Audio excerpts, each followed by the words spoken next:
तो इस कथा को आप अंत तक प्रेम पूर्वक सुनिएगा। चलिए कथा को शुरू करते हैं। शिव जी कहते हैं, हे पार्वती, बहुत समय पहले तुमने हिमालय पर मुझे वर के रूप में पाने के लिए घोर तप किया था। इस दौरान तुमने अन्न जल त्याग कर सूखे पत्ते चबाकर दिन व्यतीत किए थे। किसी भी मौसम की परवाह किए बिना तुमने निरंतर तप किया।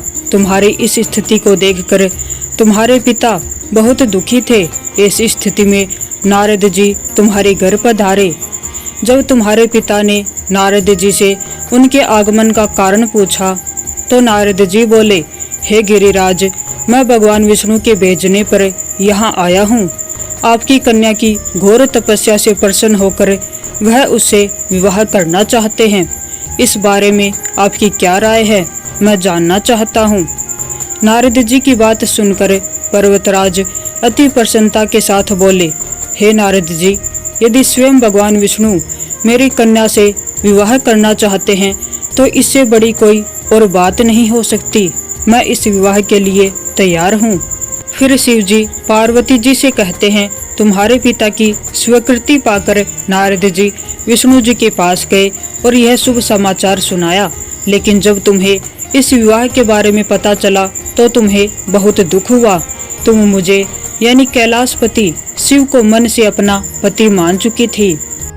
तुम अपने व्याकुल मन की बात अपनी सहेली को बताती हो। तुम्हारी सहेली तुम्हें सुझाव देती है कि वह तुम्हें एक घनघोर वन में ले जाकर छुपा देगी और वहां रहकर तुम शिव जी को प्राप्त करने की साधना करना। इसके बाद तुम्हारे पिता तुम्हें घर में न पाकर बड़े चिंतित और दुखी हुए। वह सोचने लगे कि यदि विष्णु जी बारात लेकर आ गए और तुम घर पर ना मिली तो क्या होगा। उन्होंने तुम्हारी खोज में धरती पाताल एक करवा दिए, लेकिन तुम ना मिली। तुम वन में एक गुफा के भीतर मेरी आराधना में लीन थी। सावन तृतीया शुक्ल को तुमने रेत से एक शिवलिंग का निर्माण करके मेरी आराधना की, जिससे प्रसन्न होकर मैंने तुम्हारी मनोकामना पूर्ण की। इसके बाद तुमने अपने पिता से कहा कि पिताजी, मैंने अपने जीवन का लंबा समय भगवान शिव की तपस्या में बिताया है और भगवान शिव ने मेरी तपस्या से प्रसन्न होकर मुझे स्वीकार भी कर लिया है। अब मैं आपके साथ एक ही शर्त पर चलूंगी कि आप मेरा विवाह भगवान शिव के साथ ही करेंगे। पर्वतराज ने तुम्हारी इच्छा स्वीकार कर ली और तुम्हें घर वापस ले गए। कुछ समय बाद उन्होंने पूरे विधि विधान से हमारा विवाह किया। भगवान शिव ने इसके बाद कहा कि हे पार्वती, तृतीया को तुमने मेरी आराधना करके जो व्रत किया था उसी के परिणाम स्वरूप हम दोनों का विवाह संभव हो सका। इस व्रत का महत्व यह है कि मैं इस व्रत को पूर्ण निष्ठा से करने वाली प्रत्येक स्त्री को मनवांछित फल देता हूँ।